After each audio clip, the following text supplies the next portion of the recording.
Hello friends, नमस्कार। आप देख रहे हैं जियोग्राफी विद नीरज चैनल। मैं हूं नीरज। आज का पहला प्रश्न है, किस सागर का संबंध अटलांटिक महासागर से है? विकल्प है बाल्टिक सागर, श्वेत सागर, कारा सागर, चुक्सी सागर। बताइए कौन सा विकल्प सही होगा। चार में से सही विकल्प होगा बाल्टिक सागर। बाल्टिक सागर, श्वेत सागर, कारा सागर और चुक्सी सागर ये आर्कटिक महासागर के सीमांत सागर हैं। N arm of Arctic ocean.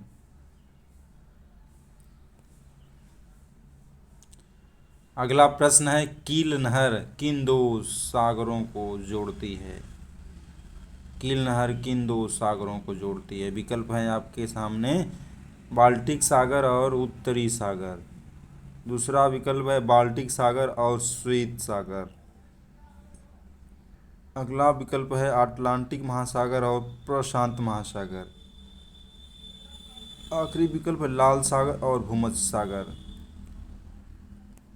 सही विकल्प हो जाएगा बाल्टिक सागर और उत्तरी सागर।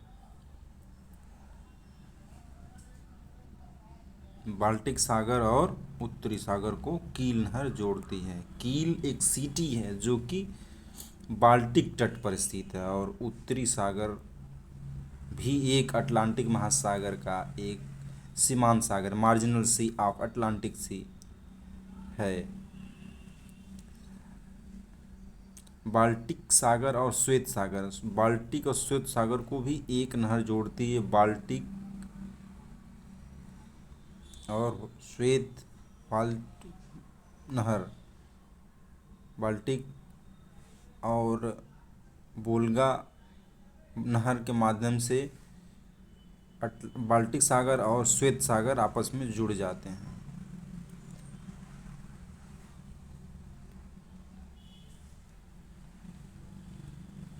प्रशांत महासागर और अटलांटिक महासागर को एक नहर जोड़ती है, उस नहर का नाम है पनामा नहर।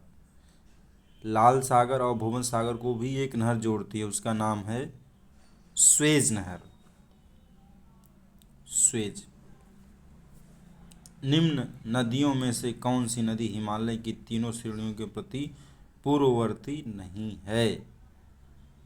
विकल्प है सिंधु नदी, सतलज नदी, गंगा नदी, यमुना नदी।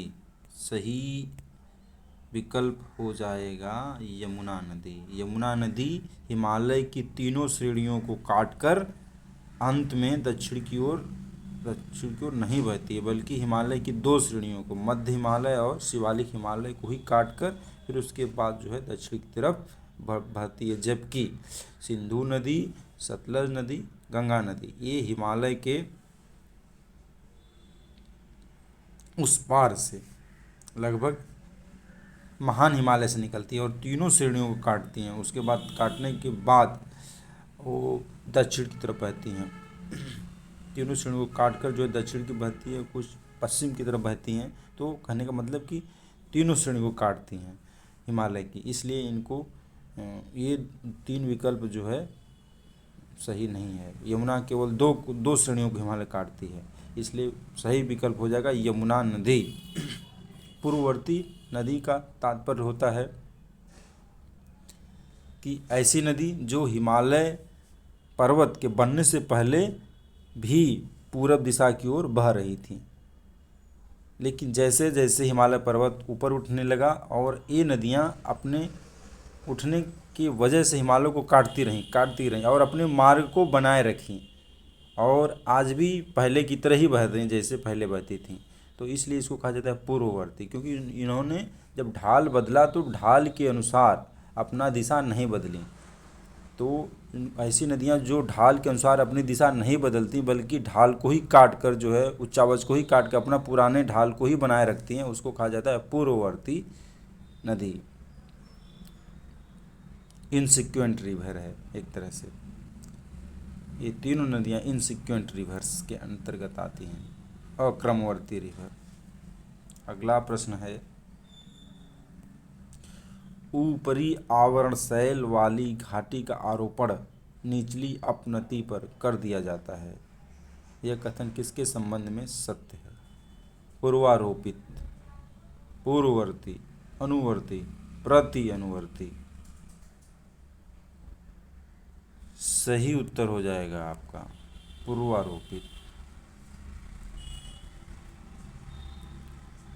वीडियो देखने के लिए बहुत बहुत धन्यवाद।